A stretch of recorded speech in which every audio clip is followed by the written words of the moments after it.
देशना प्लीज, बनते जी प्लीज। सभी को जय भीम। जय भीम। सभी भाई और बहनों, आज हम जिस विषय के बारे में कुछ जानने की कोशिश करने जा रहे हैं, ये कोई सामान्य विषय नहीं है। ये इतना गहरा है, इतना गहरा है कि स्वयं बुद्ध ने इस ज्ञान को पाया था। उन्होंने भी कहा है कि विषय अचिंत्यय है। अचिंत्यय के माने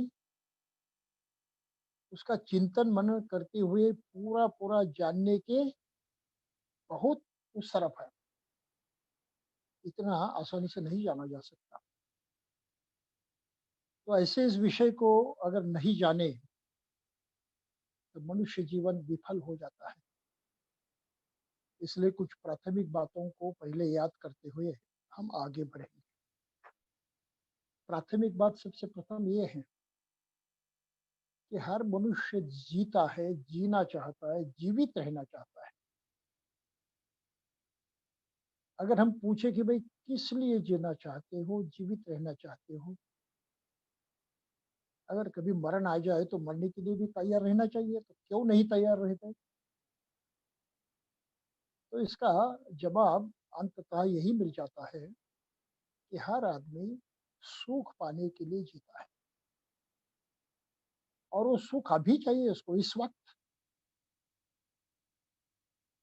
इसमें उधार नहीं चलता। कभी कार किसी ने कहानी बताई थी। एक आदमी ने एडवर्टाइजमेंट दी न्यूज़पेपर में कि घर में मैनेजर चाहिए, उसको 1 लाख तनख्वाह देंगे, 10 साल ही सेवा करनी है, फिर निवृत्त होंगे तो उसको 50% निवृत्ति वेतन भी देंगे। सिर्फ कंडीशन एक ही है कि उसने 10 साल तक सेवा करनी चाहिए, 1 लाख रुपए वेतन पर, और उसके पश्चात निवृत्त होने के बाद 50,000 प्रतिमाह वो पाएगा पेंशन के तौर पर। अब ये कंडीशन सिर्फ एक ही है कि ये तनख्वाह जब वो सेवा मुक्त हो जाएगा तब मिल जाएगी, और फिर पेंशन लागू होगा। बीच में पैसा नहीं मिलेगा, हर महीने में, हर साल में पैसा नहीं मिलेगा, 10 साल कंप्लीट होने के बाद ही मिलेगा। तो कितने एप्लीकेशन आए होंगे? एक भी एक एप्लीकेशन नहीं आया। एक भी एप्लीकेशन आया नहीं, क्यों नहीं आया? तो 10 साल कौन मेहनत करेगा? वो मेहनत करता है सुख पाने के लिए, जीने के लिए, कुछ अच्छाई के लिए, कुछ भलाई के लिए। पैसा इसलिए चाहिए, कमाई इसलिए करनी चाहिए। अगर कमाई नहीं हो रही है तो वो सुख कहाँ से पाएगा, कहाँ से मिलेगा? तो समझदार लोगों ने कोई एप्लीकेशन नहीं किया, इस ऐड को उन्होंने कोई महत्व नहीं दिया। जाहिर है कि हर आदमी सुख से जीना चाहता है। मनुष्य सुखी होने से कभी पीछे नहीं हटा, लेकिन सुख वास्तव में कैसे मिलता है इसकी जानकारी उसको कभी नहीं मिली। दुनिया का, मनुष्य जाति का इतिहास साक्षी है। सर्वप्रथम बुद्ध ने स्वयं इस सुख को पाया, जीते जी पूरी तरह से अपने सभी दुखों को उन्होंने नष्ट किया, और वो सुख पाने की विद्या जो है, नॉलेज है, ज्ञान है, वो उन्होंने 45 वर्षों तक लोगों में बांटा कि भाई तुम में से हर आदमी सुख पाना चाहता है, तो सुख पाने का इलाज ये है, मैंने करके देखा है, मैंने पाया है, आप इसे करो और उसको पाओ। तो बुद्ध ने मनुष्य जाति की जो सेवा की है, वो सेवा और किसी ने पूरे मानव जाति के इतिहास में नहीं की है। और बुद्ध अगर मनुष्य की सुख की चिंता करते, सुख की राह बताते हैं, तो मनुष्य जाति के सबसे बड़े मित्र, कल्याण मित्र बुद्ध के सिवा और कोई नहीं हो सकते, मार्गदाता और कोई नहीं हो सकता। और जो बुद्ध स्वयं सुख कैसे पाए जीवन में जीते जी, ऐसी शिक्षा देने वाले हैं, भला कोई भी सोच विचार करने वाला बुद्धिमान आदमी बुद्ध की बात सुने बगैर कैसे रह सकता है, जाने बगैर कैसे रह सकता है? अरे मुझे भी तो सुख चाहिए। अगर बुद्ध सुख देते हैं तो कम से कम जान तो लूं, समझ तो लूं कि क्या है। तो ये कमजोरी जो है मनुष्य जाति में, सही सोच करने की, ये दिखाई नहीं देती। और खासकर भारतवर्ष में वो सबसे कमजोर बात है। सुख की विद्या सीखना नहीं चाहते लोग, जो देते हैं उनके पास जाना नहीं चाहते, दूर दूर भटकते रहते हैं। तो इसको अज्ञान कहते हैं। और इस अज्ञान के मारे पूरी मानव जात जो है वो दुख पे पड़ी हुई है, बहुत सारी समस्याओं से घिरी हुई है, अपना जीवन सफल नहीं कर पा रही है। तो ये जीवन जीने की जो मुख्य कला है सुख पाने की, इस कला का मूल आधार जो है उसको बुद्ध धर्म ने कर्म सिद्धांत कहा है। बुद्ध ने इस बात को खोजा है कि मनुष्य जो कर्म करता है, कर्म के माध्यम से ही वो अपने दुखों को खत्म कर सकता है और सभी तरह के सुख पा सकता है। वास्तविक कर्म करने की, सही कर्म करने की योग्यता हासिल करना, ये उसके लिए अत्यंत आवश्यक है। बगैर इस योग्यता को हासिल किए वो आगे नहीं बढ़ सकता। और इसलिए बुद्ध ने अपनी शिक्षा में पहली बात कही है, आंखें खोलिए, अपनी खुद की आंखें खोलिए और जो सही है उसको समझने की, जानने की और सही के तौर पर अपनाने की ताकत बढ़ाइए। बगैर देखे चल नहीं पाओगे, ना कोई चल पाया है। अंधे को भी चलने के लिए कितनी कठिनाई होती है हम जानते हैं। तो आंखें जरूरी है चलने के लिए, यात्रा करने के लिए, आगे बढ़ने के लिए। इतना ही नहीं, पर हर दिन का छोटा मोटा सब कारोबार करने के लिए, हर बात के लिए आंखों का होना जरूरी है। बगैर आंखों के आप आगे नहीं बढ़ सकते। तो दुनिया के इतिहास में बुद्ध पहले हैं जिन्होंने अपनी शिक्षा में पहला मुद्दा सिखाया, आंखें खोलिए, जिसको उनकी भाषा में कहा जाता है सम्मा दिट्ठी। सम्यक दृष्टि को पाओ, सीखो। सम्यक दृष्टि को अगर पाओगे आप, तो अपनी राह पर चलना आपके लिए आसान होगा, कोई दिक्कत नहीं होगी। और जिस लक्ष्य की ओर आप बढ़ रहे हैं, सुख पाने के लक्ष्य की ओर बढ़ रहे हैं, आप आसानी से उसको पा जाओगे। अगर अपनी आंखें नहीं खुली तो आगे भटकती है। बुद्ध ने विश्वास करने के लिए रखा, नहीं कहा मुझे मानो, मुझ पर विश्वास करो, मैं जो कहता हूँ वही सही है, उसके बगैर दूसरा कुछ मत सुनो, ऐसा नहीं कहा। बुद्ध ने इतना खुला खुला कहा है कि मैं जो आपको बता रहा हूँ इतना सत्य है कि आप आकर देखिए, आजमा कर देखिए, कसौटी पर कसकर देखिए। जैसे सुनार सोना हाँ, अग्नि में डालकर जांचता है, उसकी परख करता है, वो सही है नहीं, ये ठहराता है। उस तरह से मेरी शिक्षा को आप जानो, समझो, आजमा कर देखो। वो खरी उतरने वाली है, वो सोने जैसी, वो शुद्ध है, खरी है, उन्हें मैंने अनुभव किया है। और बुद्ध के जमाने में और तत्पश्चात आज के काल तक करोड़ों लोगों ने बुद्ध की शिक्षा का प्रत्यक्ष अनुभव किया है, उसको आजमा कर देखा है और अपने लक्ष्य पूर्ति को पाया है। ये इतिहास है और ये सामान्य इतिहास नहीं, 2500 वर्षों से भी अधिक लंबा इतिहास है। तो ये प्राथमिक बातों को मद्देनजर रखते हुए हम थोड़े से अभी कर्म सिद्धांत की तरफ पढ़ेंगे। हम जीते हैं, जीवित रहते हैं जीवित रहना चाहते हैं। इसके माने क्या है? क्या अर्थ है इसका? जीने का अर्थ क्या है? और किस तरह से जीते हैं? कौन सी चीजें हमें जीने के लिए बाध्य करती हैं, सहायता करती हैं? इस पर लोग सोचते नहीं है, विचार नहीं करते। बुद्ध ने इस सत्य को खोजा और लोगों के सामने रखा कि भाई तुम जीवित हो, इसका प्रमाण एक ही है कि आप हलचल हलचल हलचल करते हैं। आपकी हलचल जो है अपने शरीर की, मन की और सभी प्रकार की जो हलचल है, वो हलचल वास्तव में आपके जिंदा रहने के लक्षण है। आप हलचल करते हैं इसलिए जिंदा हैं। हलचल रुक जाती है, आपकी मौत हो जाती है। और ये हलचल जो आप करते हैं,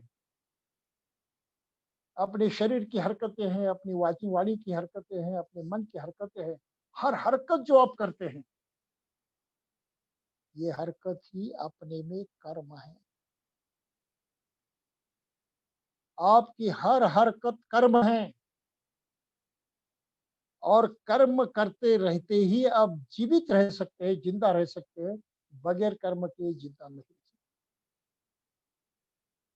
जन्म से लेकर ये प्रक्रिया शुरू होती है, निरंतर चलती रहती है जब तक अब मृत्यु को वश नहीं होती। और बुद्ध ने कहा वहीं पर ही वो नहीं रुकती है, ये प्रक्रिया और भी आगे चलती रहती है, खत्म नहीं होती। तो आपका कर्म खत्म नहीं होता। जीवित रहने के लिए जो हरकतें की जाती है, हलचल की जाती है, वो खत्म नहीं होती, मृत्यु के बाद भी नहीं होती। तो इसी को कर्म कहते हैं। तो हर आदमी कर्म के सहारे जीता है, जीवित रहता है। इस बात को सर्वप्रथम ध्यान में रखना चाहिए।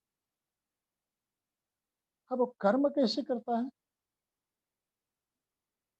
वो कर्म 3 प्रकार से करता है। अपने शरीर की हर हरकत, हर हलचल, ये कर्म होती है।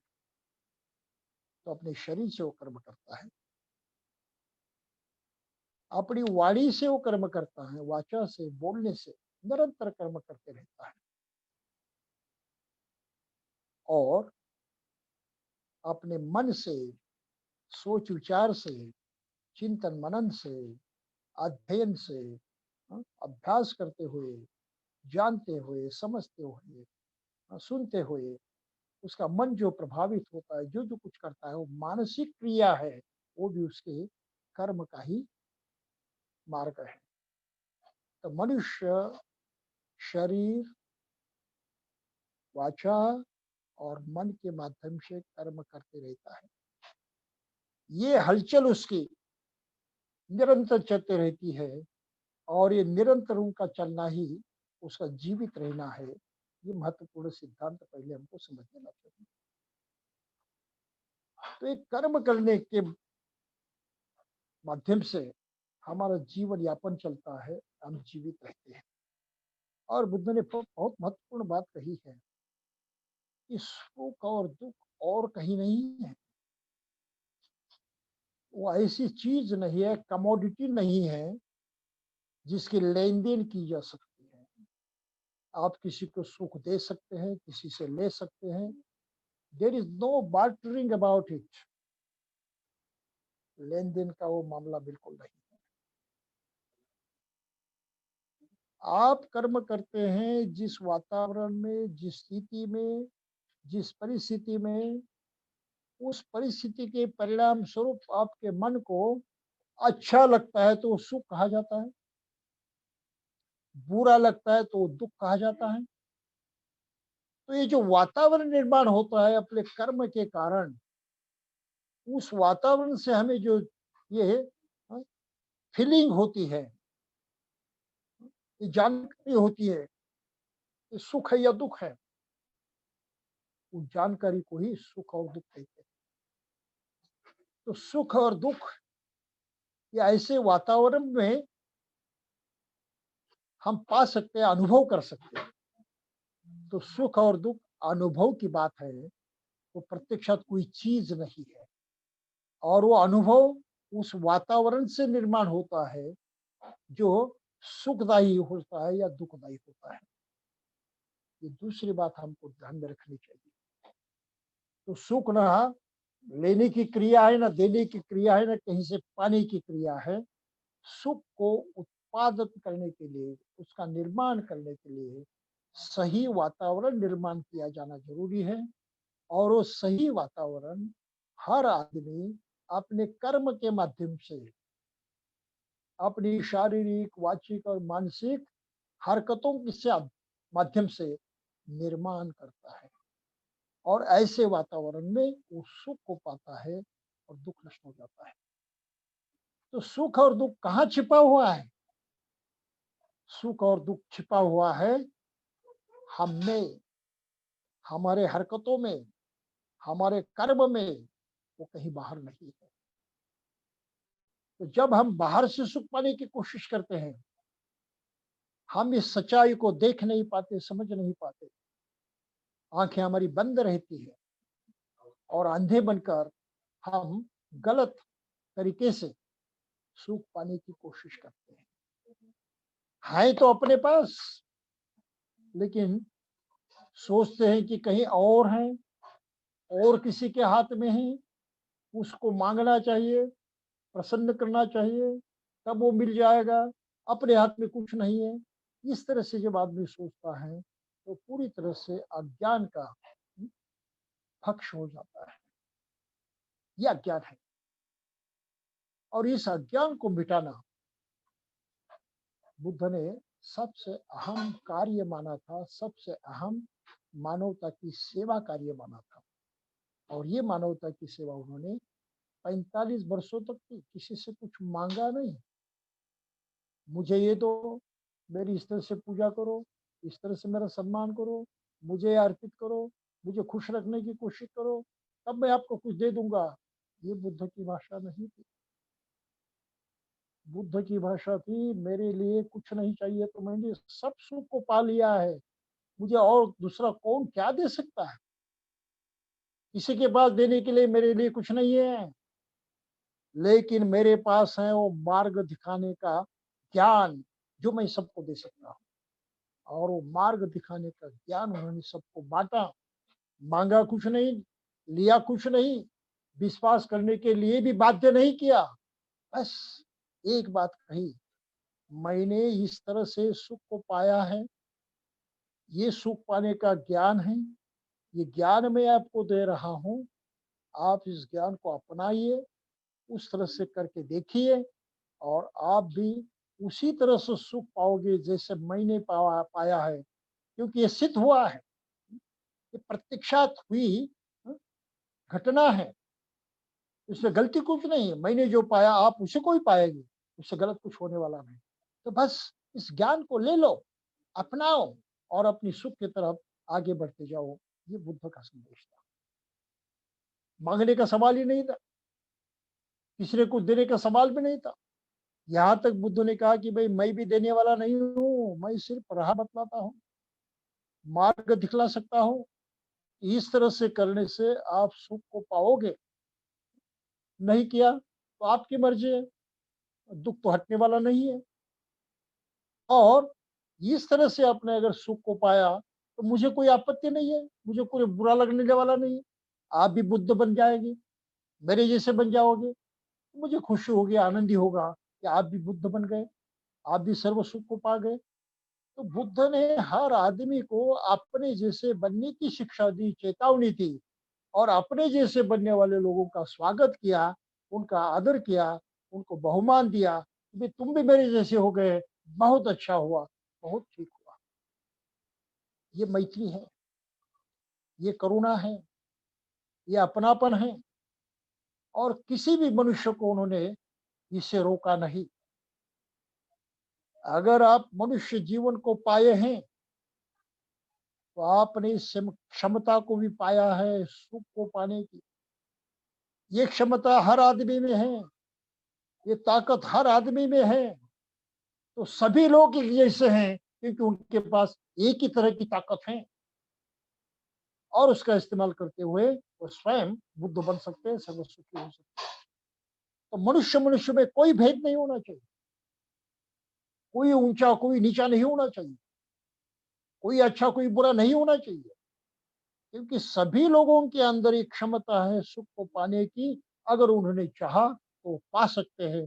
ये उनकी हकीकत है, ये सच्चाई है उनके बारे में।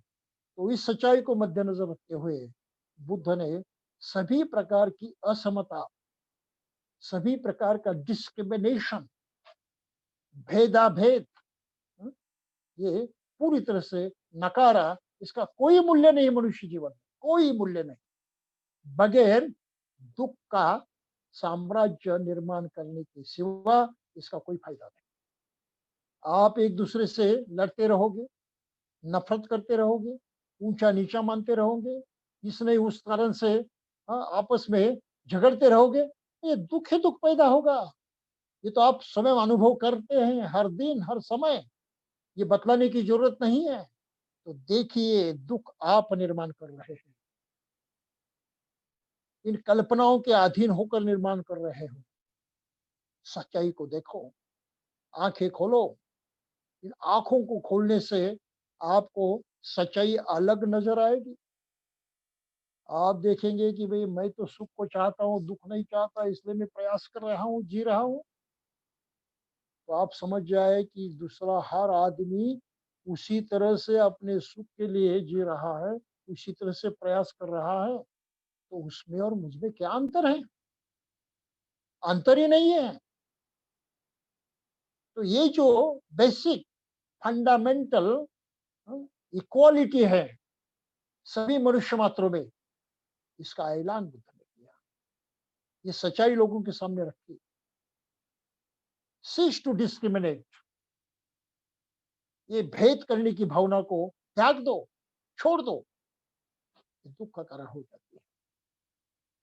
और फिर सुख कैसे होता है? तो इसलिए बुद्ध ने कर्म सिद्धांत को बताया है। और ये बड़ा गहरा विषय है, पता नहीं कि मैं आपको किस तरह से समझा पाऊंगा, क्योंकि इससे पहले बहुत सारी जानकारी होना जरूरी होता है। अपनी स्वयं की जानकारी, सृष्टि की जानकारी, अपने अस्तित्व का सही स्वरूप हमें हाँ, पहले ज्ञात होना चाहिए। तो ये सृष्टि जो चल रही है, ये यूनिवर्स जो है, ये जगत जो है, इसका जो सिलसिला चल रहा है, इस सिलसिले को हम आज साइंस के रूप में जानते हैं।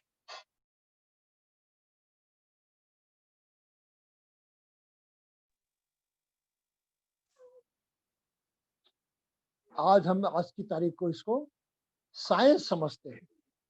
और साइंस के अनुसार हमें चंद बातें आज पक्की मालूम हो गई जिस पर हर आदमी विश्वास करता है। पहली बात है कि इस साइंस के अनुसार विश्व में बगैर कारण के कुछ होता नहीं। हर परिणाम हम देखते हैं उसके पीछे कहीं ना कहीं कारण होता है, एक नहीं अनेक भी कारण हो जाते हैं। तो बगैर कारण के कुछ होता नहीं है। ये कार्य कारण भाव जो है, लॉ ऑफ कॉजेशन जो है, इसको बुद्ध ने उस जमाने में पहली बार जाना कि विश्व जो चलता है वो कार्य कारण भाव से चलता है, बगैर कारण के परिणाम नहीं निकलता। और इस कार्य कारण में ढेर सारे अन्य नियम है, कानून है, सृष्टि के कानून है, अपने बनाए हुए कानून नहीं है। और ये हकीकत है, वैज्ञानिकों ने हमको बताई है कि सृष्टि के इस कानून में आप कोई बदलाव नहीं ला सकते। You cannot change a single law of the universe, उसको रोक भी नहीं सकते।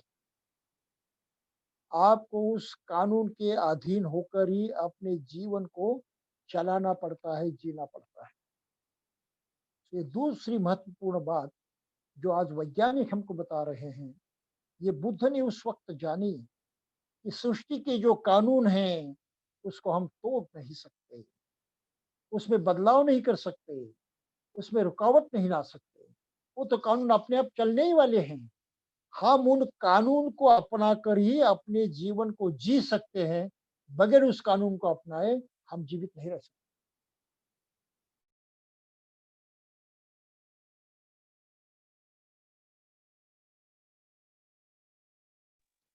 इस सच्चाई को हर आदमी ने जानना चाहिए, पहली बात। और दूसरी बात है कि इस पूरे विश्व का हम एक पार्ट एंड पार्सल हैं, एक हिस्सा है। हम अपने में कोई खास नहीं है, कोई विशेष।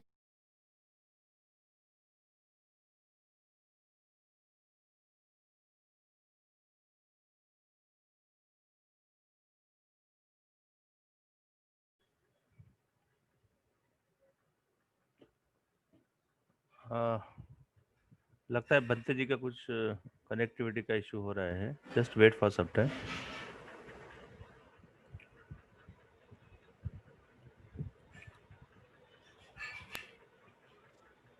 या तो हम उसका पार्ट एंड पार्सल है, हम पृथक नहीं है। इन सभी नियमों के अधीन रहकर हमको जीना पड़ता है। ये पहली बात हो गई। अब दूसरी बात अपने बारे में अगर जाननी है, तो हमारी बनावट कैसे हुई है, किस तरह से हम बने हैं,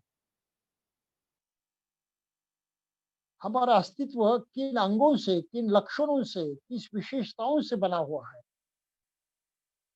ये दूसरी बात समझ लेना जरूरी है। एक मानव के रूप में हमारे पास दो महत्वपूर्ण बातें हैं, दो महत्वपूर्ण अंग है हमारे। एक है हमारा शरीर और दूसरा है हमारा मन। तो शरीर और मन, इन दोनों को मिलाकर हम जीते हैं, जीवित रहते हैं, ये मनुष्य कहलाए जाते हैं। और ये दोनों अंग सभी मनुष्य मात्रों में होते हैं, इस पर यकीन करना जरूरी है। ऐसा नहीं कि कुछ लोगों में ये है और कुछ लोगों में नहीं। हर आदमी इन दो अंगों से जीता है।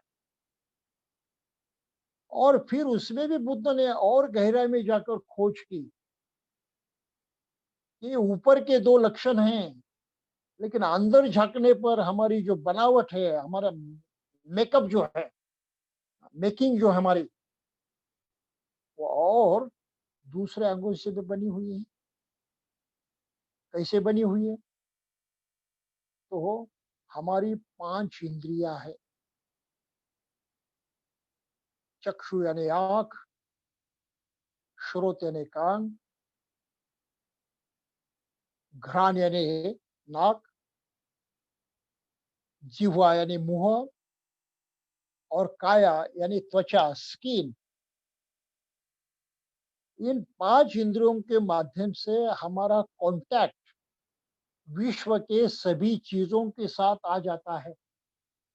नहीं तो विश्व की एक भी चीज हम पहचान नहीं पाते, उसके संपर्क में नहीं आ सकते, उसका कोई अनुभव नहीं कर सकते। आंखें हैं इसलिए विश्व में जो जो पदार्थ हैं, जो जो चीजें हम देख सकते हैं। अगर आंखें नहीं हो तो इनका देखना मुश्किल है, और देखे नहीं तो उनकी वास्तविकता क्या है समझ में आना संभव नहीं है। तो आंखों के जरिए हम अपने को भी जानते हैं और अपने इर्द गिर्द जो है सृष्टि उसको भी जानते हैं। फिर आवाज सुनते हैं, उसके माध्यम से भी हमारा संपर्क आता है इन चीजों से। फिर नाक के माध्यम से भी आता है। हम टेस्ट करते हैं अपनी जिह्वा के माध्यम से, तब अन्न ग्रहण करते हैं, विषैली चीजें खाने से बचते हैं, अपनी रक्षा करते हैं। अगर नाक और जिह्वा नहीं होती है तो शायद जीना मुश्किल हो जाता था। और फिर त्वचा है, उसके माध्यम से हम स्पर्श को अनुभव करते हैं। तो ये पांच हमारे अंग हैं। इन पांच अंगों से हमारा सभी सृष्टि के साथ संपर्क स्थापित हुआ है। हम उनके कांटेक्ट में आते हैं और हम उनका अनुभव करते हैं और खुद को महसूस करते हैं कि वास्तव में क्या है, कैसा है। इस दूसरी बात की तरफ ध्यान देना चाहिए। अब इन 5 अंगों के पीछे छठा अंग है, जिसको मन कहलाया जाता है। और ये 5 इंद्रियाँ और मन अपने हिसाब से काम करते हैं। हमारी चाहत के अनुसार नहीं, अपने हिसाब से काम करते हैं, जो साइंटिफिक प्रोसीजर है उनका। आँखें देखती हैं तो वैज्ञानिक हमको बताते हैं कि आँखों के सामने जो अ, ऑब्जेक्ट रहता है, उसकी प्रतिमा हमारे आँखों के अंदर कहीं आ जाती है, फिर उसका संदेश अपने दिमाग को जाता है, फिर दिमाग उसको पहचानता है और पहचानने के बाद वो हुक्म देता है कि तुम चाहते हो या नहीं चाहते हो। और अगर हम चाहते हैं तो हम प्रसन्न होते हैं, सुख का अनुभव करते हैं। अगर नहीं चाहते तो हमें दुःख होता है। ये वैज्ञानिक प्रक्रिया है, जो आँखों के माध्यम से होता है, वो सभी पाँचों इंद्रियों के माध्यम से होता है। तो बुद्ध ने कहा कि ये देखने की कोशिश करो, ये है सम्मा दिट्ठी। केवल चमड़े की आँखों से देखने की बात बुद्ध नहीं कर रहे हैं। वो बात कर रहे हैं अपनी बुद्धि की जो आँखें हैं, मन की या ब्रेन की जो आँखें हैं, ये जानने की, इन आँखों की बात बुद्ध कर रहे हैं कि इन आँखों को खोलिए और जो सच है उसको उसी तरह से पहचानिए।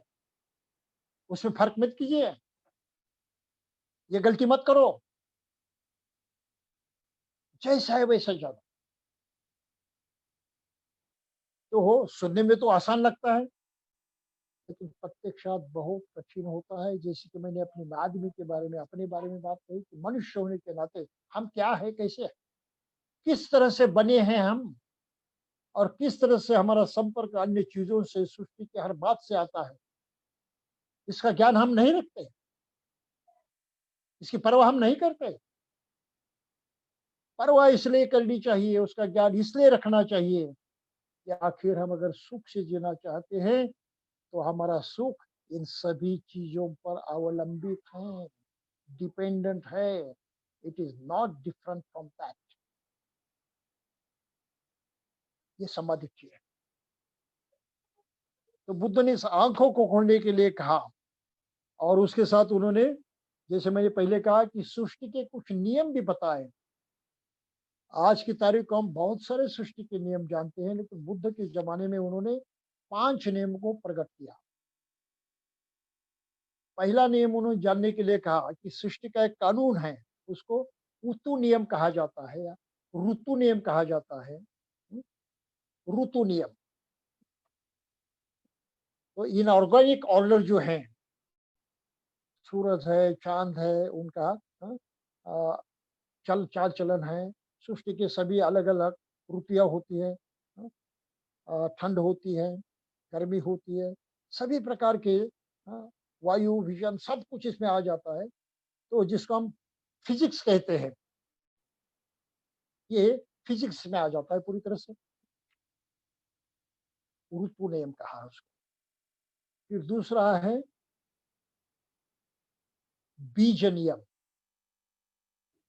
तो वो भी नियम हम जानते हैं कि बीज से ही पेड़ उगता है, फूल और फल आते हैं। तो नियम अपनी तरह से काम करता है, उसमें कोई आप बदलाव नहीं कर सकते। बीज नियम अपनी तरह से करेगा, जिस तरह का बीज है उसका फल वैसे ही होगा। उसका उगना भी है, उसका फलित होना है, बढ़ना भी है, फल को प्राप्त होना है, सभी उसी ढंग से होगा जो सृष्टि ने नियमित किया है। हम उसमें कोई परिवर्तन नहीं कर सकते। फिर तीसरा कर्म नियम है। जैसा मैंने पहले कहा कि हम कर्म करते हैं, अपने शरीर की हलचल कर्म है, अपनी वाणी की हलचल कर्म है, अपने मन की हलचल कर्म है।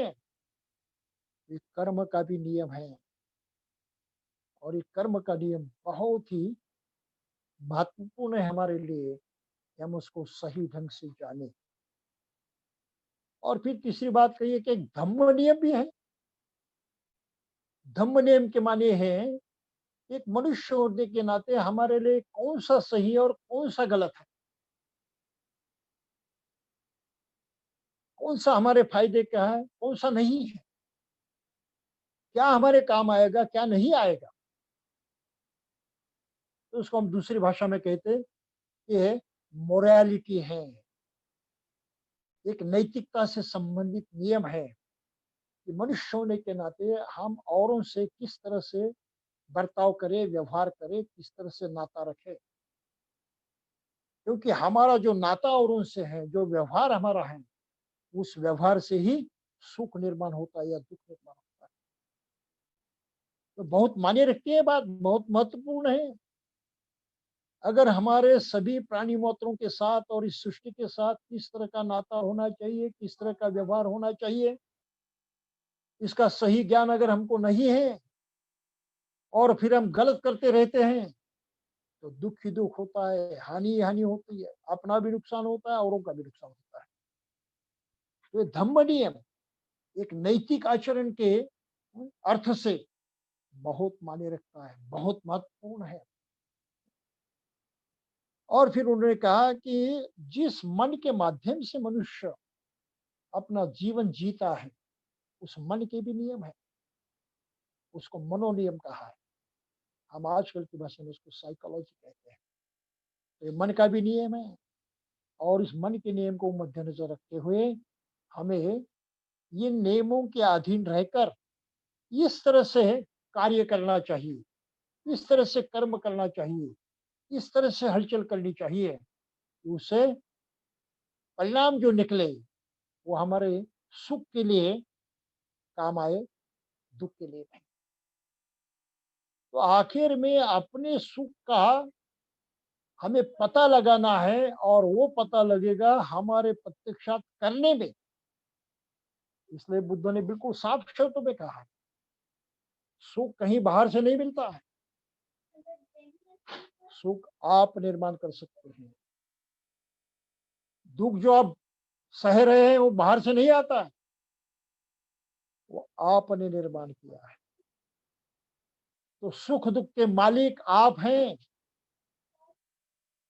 और ये आपके कर्म से निर्माण होता है।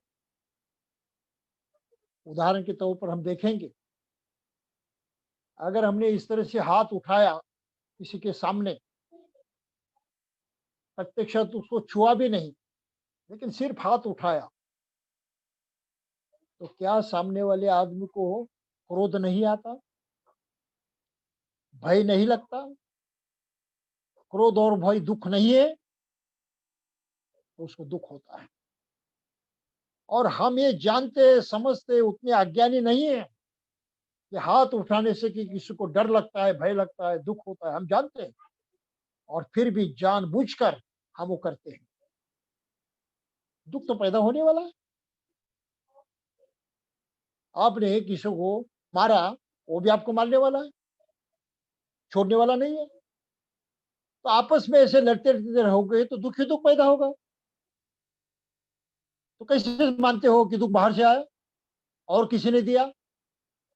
अरे किसी ने नहीं दिया भाई, ये तो तुमने निर्माण किया, प्रूफ है ये।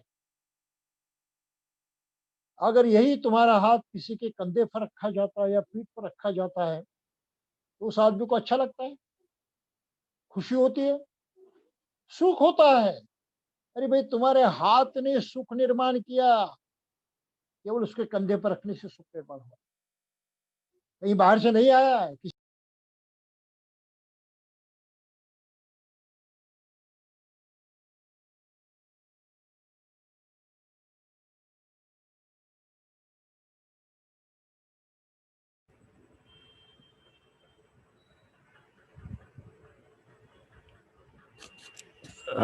Bante ji, we'll have to wait for some time again.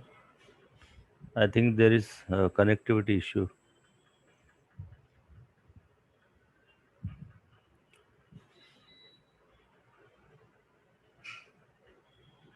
Please stay tuned, huh? Be with us. Yeah, okay. तो सुख पैदा होता है, अगर हमने किसको गाली दी, किसका अपमान किया, तो दुख पैदा होता है। जानते हैं हम सभी, जानबूझकर भी इस तरह से व्यवहार करते हैं। अगर मीठी बातें की, प्यार से बोले, मैत्री करुणा से बोले तो सुख होता है। जानते हैं, अज्ञानी नहीं है। लेकिन हम अपने उस मन पर कोई नियंत्रण न रखते हुए जी चाहे वैसा करते हैं और दुःख को पैदा करते हैं। और चाहते तो सुख ही सुख, लेकिन दुःख तो हम ही पैदा करते हैं। इसी तरह से मन से भी हम किसी का दुश्वास करते हैं, किसी से बैर करते हैं, क्रोध करते हैं तो दुःख पैदा होता है। वही मैत्री करते हैं, करुणा करते हैं, दया करते हैं तो सुख पैदा होता है।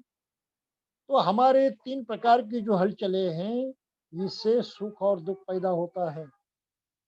और इसलिए बुद्ध ने जमकर कहा है कि सुख भी तुम्हारे हाथों में है, दुःख भी तुम्हारे हाथों में है। बाहर खोजने की प्रयास मत करो, उसका कोई अर्थ नहीं। आप जीवन को बर्बाद करोगे, उससे आपके हाथ में कुछ लगने वाला नहीं है। तो धम्मपद में एक बहुत अच्छी गाथा आई है। वहां कहा है, आत्तनाच कतं पापम आत्तनाव संकिल सती आत्तना कतं पापं आत्तनाव विशुद्धति शुद्धि विशुद्धि पच्चतं नयो अयं विशुद्धे। हम पाप करते हैं और उससे हम ही दूषित हो जाते हैं। अपना ही किया हुआ पाप और अपना ही किया हुआ पुण्य जो है, उसके परिणाम हमको भुगतने पड़ते हैं।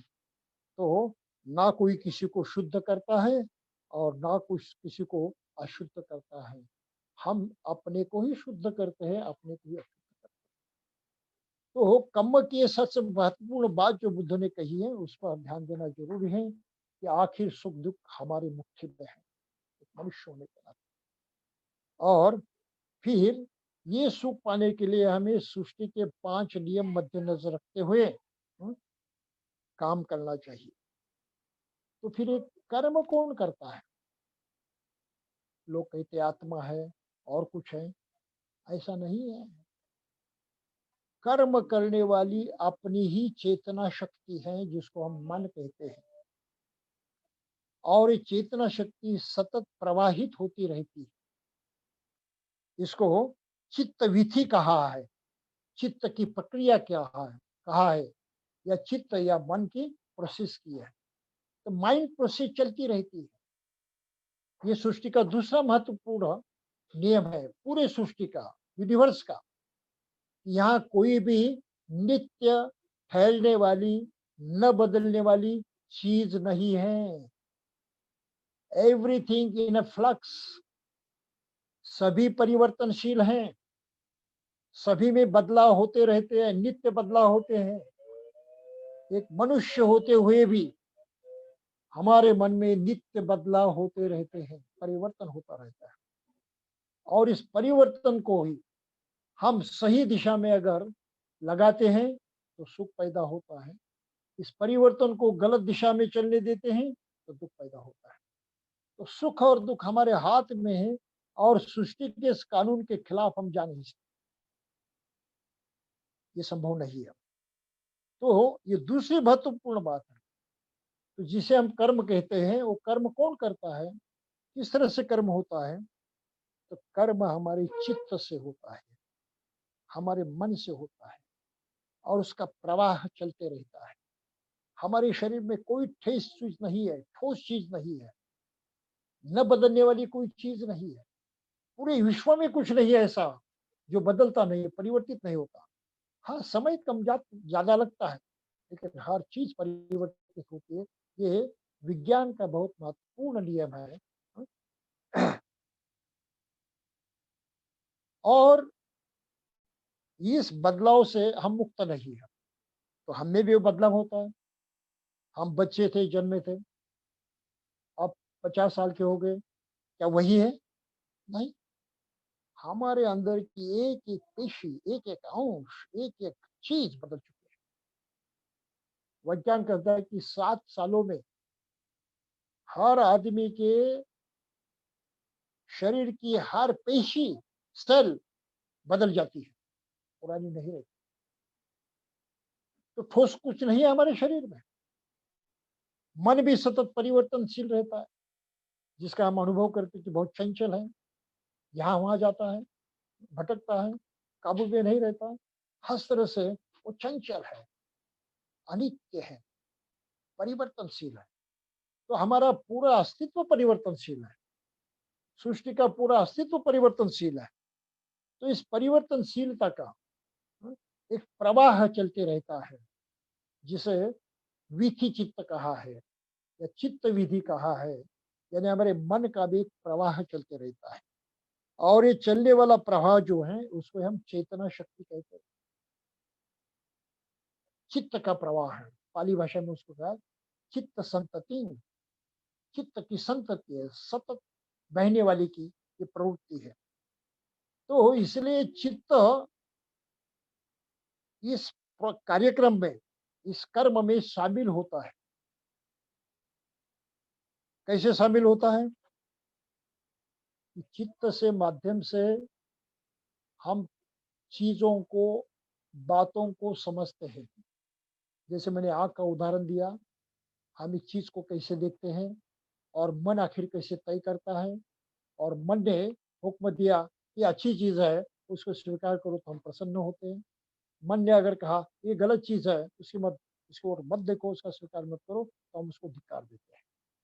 तो हमारा अस्तित्व, हमारा चलन, हमारा डे टू डे लाइफ जो है, उसकी हरकतें जो है, इस तरह से पूरी तरह से वैज्ञानिक है और इस प्रवाह में बहती रहती है।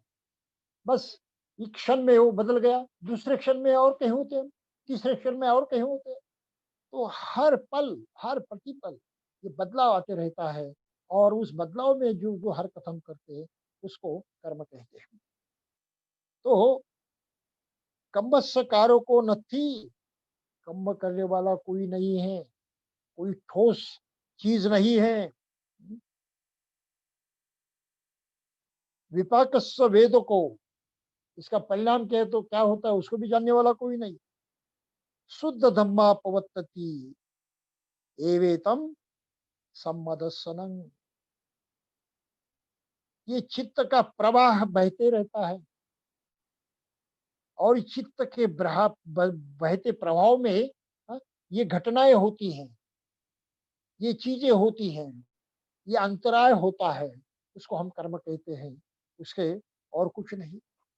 तो चेतना ही ये करवाती है, दूसरी कोई ठोस चीज नहीं है। लोग आत्मा कहते हैं या कुछ कहते हैं, ऐसी कोई ठोस चीज नहीं, चेतना है। चित्त का ये प्रवाह, मन का ये प्रवाह, सतत बदलने वाला, सतत आगे बढ़ने वाला, एक प्रवाह जैसे बहने वाला, यही करता है। और उससे जो हम अनुभव करते हैं, जिस वेदना को, फीलिंग को अनुभव करते हैं, वो सुखदायी हो या दुखदायी हो, असुख या दुखदायी हो, तब हम समझते हैं कि हमने कर्म किया। सुख होता है तो हम कहते हैं सुखदायी कर्म किया, दुख होता है तो हम समझते हैं दुखदायी कर्म किया। तो प्रवाह आगे बढ़ते रहता है, वो रुकता नहीं। फिर दूसरी चीजों की ओर हमारा ध्यान जाता है, फिर वही होता है। तो चित्त इस तरह से हर हरकत पर हमें कुछ अनुभव दिलाता है, ऐसे वातावरण को निर्माण करता है या हो जाता है। चित्त नहीं करता हो, लेकिन वो वातावरण निर्माण हो जाता है, जिसको हम सुखदायी या दुखदायी मानते हैं और उस प्रकार का कर्म समझते हैं। तो इस तरह से कर्म जो है, ये पूरी तरह से एक प्रक्रिया है, एक प्रोसेस है, निरंतर चलने वाली, कहीं रुकने वाली नहीं है। और ये प्रक्रिया जो है, उसके माध्यम से हम जीते हैं। अब ये शब्दों में इतना कहने के बावजूद भी समझना जरा मुश्किल है। तो एक उदाहरण देकर मैं समझाने की कोशिश करूंगा। जो पाली साहित्य में उदाहरण आया है कि चित्त कैसे काम करता है। तो मानो कोई एक आदमी अपने खेत में सोया है, आम के पेड़ के नीचे छुआ है और नींद में हो। तो चित्त का प्रभाव तो जारी रहता है, लेकिन वो चित्त का प्रभाव कैसे है? अनपर्टर्ब है, उसमें कोई बाधा नहीं है, अबाधित है, प्रवाह चलते हैं। जैसे पानी का प्रवाह चलता है, हम उसमें अगर पत्थर डालते हैं तो बाधा पैदा होती है। तो अभी इस चित्त के प्रवाह में कोई बाधा पैदा नहीं हुई है, तो सोया हुआ है और चित्त उसका ऐसे बहते रहा है। और एकाएक से हवा छूटी है, हवा छूटती है तो उसको वाइब्रेशन मालूम होता है, कंपन मालूम होता है, प्रकंपन मालूम होता है और फिर एक आम गिर पड़ता है। तो आम गिर पड़ने से उसकी नींद टूटती है, वो जाग उठता है, फिर उस तरफ देखता है, फिर वो देखता है, देखने के बाद उस तरफ मुड़ता है, फिर उसको देखता है, देखने पे बाद वो आम को उठाता है, उसको समझता है क्या यार ये तो पका हुआ आम है। उसके दिमाग ने उसको बताया तो पका हुआ आम है, खाने लायक है। और फिर वो निश्चय करने के बाद खा लेता है। खाने के बाद वो संतुष्ट हो जाता है, दोबारा सो जाता है, उसका चित्त प्रवाह बहते रहता है। तो मन के इन सभी हरकतों को बुद्ध ने शब्दबद्ध किया है, हमारे सामने रखा है, जैसे कोई वैज्ञानिक साइंटिस्ट अपनी खोज को विस्तार पूर्वक हमारे सामने रखते हैं। तो हमारा चित्त का प्रभाव जारी रहता है, चलते रहता है, उसको भवंग कहा है। ये पाली का बहुत महत्वपूर्ण शब्द है, भवंग, यानी चित्त का एक अंग है वो, होने की, निर्माण करने की, समझने की, कुछ उसमें ताकत है। ये प्रवाह ऐसे वैसे नहीं बढ़ता, वो प्रवाह हर चीज को अपने में समेट लेता है, जिसके संपर्क में आ जाता है। जो कुछ बाधा उसमें पैदा होती है, तुरंत उसको अपने गिरफ्त कर लेता है। तो भवंग चित्त, चित्त का प्रभाव चल रहा है। जैसे हवा छूटी तो उसको वाइब्रेशन मालूम हुए, तो चित्त के प्रवाह में भवंग चलन पैदा हुआ, चलन पैदा हुआ, वाइब्रेशन। तो पाली भाषा में कहा है कि भवंग में, उस चित्त के प्रवाह में अब कंपन पैदा हुआ, उसको भवंग चलन कहते हैं। और फिर उसने फल को गिरते हुए देखा, तो उसके चित्त में उपच्छेद हो गया, चित्त ने उसको पकड़ लिया, उस फल गिरने की क्रिया को पकड़ लिया, चित्त ने पकड़ लिया। तो उसको भवंग उपच्छेद कहते हैं, या अरेस्ट ऑफ द माइंड कहते हैं। तो अरेस्ट किया, चित्त ने अरेस्ट किया, उसको पकड़ लिया। और फिर उस तरफ उसने देखा, तो उसकी पंच इंद्रियां काम करने लगी। देखने में पांच इंद्रियां हैं, आंखें देखती है, कान सुनते हैं, नाक सूंघते हैं वगैरह, ये पंचेंद्रियां काम करने लगती है। तो पंचेंद्रियों में पहले काम किया आंखों ने, देखा, तो उसको कहते हैं आवज्जन चित्त, यानी पंचेंद्रियों के साथ काम करने के लिए अभी चित्त तैयार होगा, नहीं तो वो बहता रहता था, पंचेंद्रिय भी चुपचाप थी। अब वो काम करने लगी हैं, चित्त ने उनको जागरूक किया कि तुम्हारा काम शुरू हुआ है। तो उसको सेंस डोर जो है ये चालू हो गए, उनका ऑपरेशन शुरू हो गया। फिर वो प्रत्यक्ष देखता है, तो उसके पंच विज्ञान से, विज्ञान जो है, पंच इंद्रिय जो है, इसमें से आंखें काम करने लगती है। तो चित्त आंखों की उस देखने की क्रिया से संबंधित हो गया, क्योंकि चित्त का ही काम है, क्या है, पहचानना, देखना और फिर अपने दिमाग को ऑर्डर देना, या ऐसी ऐसी चीज है, आइडेंटिफिकेशन करना। तो देखने से चित्त ने पंच विज्ञान को जागरूक किया और फिर उसको उठाया, संपटिछन्न। तो जब इस पंच विज्ञान ने देखा है कि आम है, तो उसने उठाया, तो चित्त की और आगे की गति बढ़ी, उसको चित्त संपटिछन्न कहते हैं। और फिर उन्होंने देखा, समझा रहे तो पका हुआ है, सब ओर से देख लिया उसने। हम्म, उसने निश्चय कर लिया, एग्जामिन किया उसको, तो उसको संकिरण कहते हैं, इन्वेस्टिगेटिंग। चित्त का काम है उसको खोजना, उसको समझना। और फिर चित्त स्पष्ट करता है, निर्णय करता है, ये ठोस ये चीज है। निश्चित करता है, डिटर्मिनेशन कहते हैं उसको, तो उसको उत्थापन कहा जाता है। चित्त की वो अलग अवस्था है।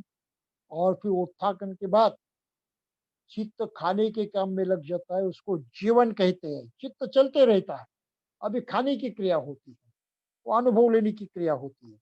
और वो लगभग 7 चित्त क्षणों तक चलती है। फिर उसके उसके बाद जो है वो संतुष्ट हो जाता है, खाने की क्रिया समाप्त हो गई, ये घटना जो है, कर्म जो है, ये पूरा हो गया, फिर रजिस्टर हो गया, उसको तदालंबन कहते हैं। तो इस तरह से एक कर्म को पूर्ण किया और चित्त आगे बढ़ते रहा। तो चित्त के माध्यम से ही कर्म होता है, और ये बिल्कुल वैज्ञानिक तरह से बुद्ध ने उसको समझाया है कि हमारा चित्त ही कर्म करता है, चित्त किसी और कोई कर्म नहीं करता। लेकिन चित्त ठोस नहीं है, वो बहते पानी की तरह है, प्रवाहित है, उसका धारा प्रवाह चलते रहता है। ये प्रोसेस है, तो प्रोसेस में जाती है, कर्म की वजह से चल रही है, जीवित रही है, कर्म के कारण ही उनका अस्तित्व है। कम निबंधना सत्ता रतसानी व आयते। ऐसी अवस्था है जैसे हम गाड़ी का चाक चक्र देखते हैं, रथ का चक्र देखते हैं, और उसका एक्सल होता है, ये सल के आजू बाजू में घूमते रहता है, एक सल के सभी ओर घूमते रहता है। इस तरह मनुष्य का अस्तित्व, उसका जीवन भी कर्म के एक्सल पर चलते रहता है, घूमते रहता है। कर्म एक्सेल है उसका, उसके इर्द गिर्द ये उसका कर्म जो है, उसका किया कराया जो है, वो घूमते रहता है, और इसको उसका जीवन कहा गया है। तो कम्मुना वर्तते लोको कम्मुना वर्तते प्रजा, ये जो कहा है, इसका कारण ये है, कम्म निबंधना सत्ता रथसाली व आए थे। कर्म से बंधा हुआ जो प्राणी है, उसकी अवस्था रथ के चाक जैसी है, जो अपने एक्सल के इर्द गिर्द घूमती रहती है। तो ये कर्म की वास्तविक व्याख्या बुद्ध धर्म ने की है। और इस कर्म को फिर अनेक प्रकार से उन्होंने प्रकट किया है, लेकिन अभी तो उतना समय नहीं है हमारे पास। लेकिन इस कर्म में कुछ कमजोरियां होती है, दो प्रकार की। एक अज्ञान है, और दूसरी इच्छा है, जिसको हम लोभ कहते हैं, या तृष्णा कहते हैं, चाहत कहते हैं। और ये कर्म होते हुए चाहत भी उसमें अंदर आ जाती है, अज्ञान भी उसके अंदर आ जाता है। तो हमारा कर्म जो है, ये तो शुद्ध होता है या अशुद्ध हो जाता है, ये सही होता है या गलत होता है, सुख के कारण बन जाता है या दुख का कारण बन जाता है। तो चाहत उसमें बीच में आ जाती है, और इस चाहत के अनुसार हमारे चित्त का ये प्रवाह 20 तरह से काम करता है, 20 तरह से। उसमें से 12 तरह से काम वो करता है जिससे दुख पैदा होता है, और 8 तरह से ऐसा काम करता है जिससे सुख पैदा होता है। लेकिन इसकी हमें कोई खबर नहीं है, हम कभी समझे ही नहीं।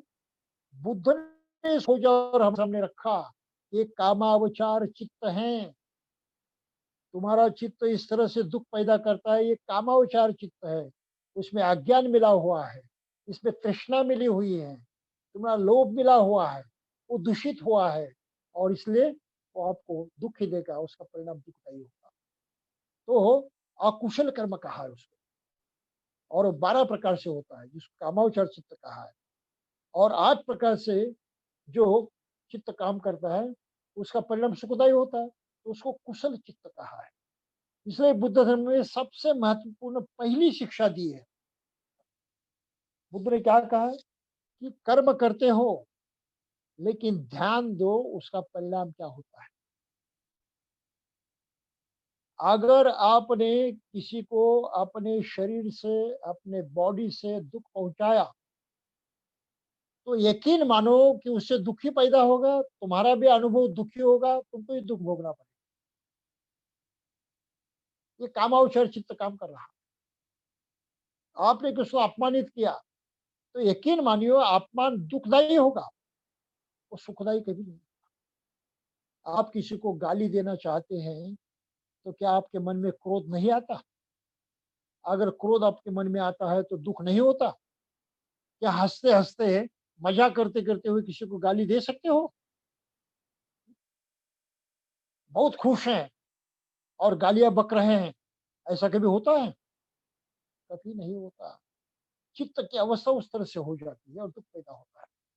तो इस तरह से कर्म विपाक होता है, कर्म का परिणाम होता है।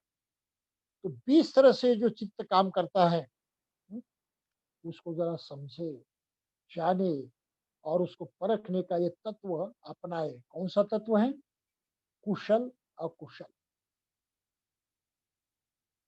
कि मैंने किसी पर हाथ उठाया तो सुख होगा होता है या दुःख? दूसरे के लिए भी दुःख होता है, मेरे लिए भी दुःख होता है कि मुझे क्रोध आए बगैर तो हाथ नहीं उठाता मैं। अपनी मानसिकता बिगड़े हुए, ये कर्म होता है। बगैर मानसिकता बिगाड़े मैं तो हाथ नहीं उठा सकता, तो दुःख ही पैदा होता है। तो क्यों ना मैं इस दुःख पैदा करने की ये जो कृति है, कर्म है, उसको ही छोड़ दूँ। अगर वक़्त है किसी पर हाथ उठाने का, किसी की जान लेने का, नहीं लूँगा मैं, नहीं हाथ उठाऊँगा। अरे बच गए, दुःख से बच गए, खुद को दुःख नहीं होगा, औरों को भी दुःख नहीं होगा। गाली देने का, किसी का अपमान करने का मौका आ गया और आपने सुना तो अकुशल हैं, इससे दुःख पैदा होता है। ये मैं नहीं करूँगा, मुझे तो सुख चाहिए। तो सुख सत्य बोलने से होता है, मृदु प्रिय भाषा से होता है। तो मैं अपना वचन बदल लूँगा, गाली नहीं दूँगा।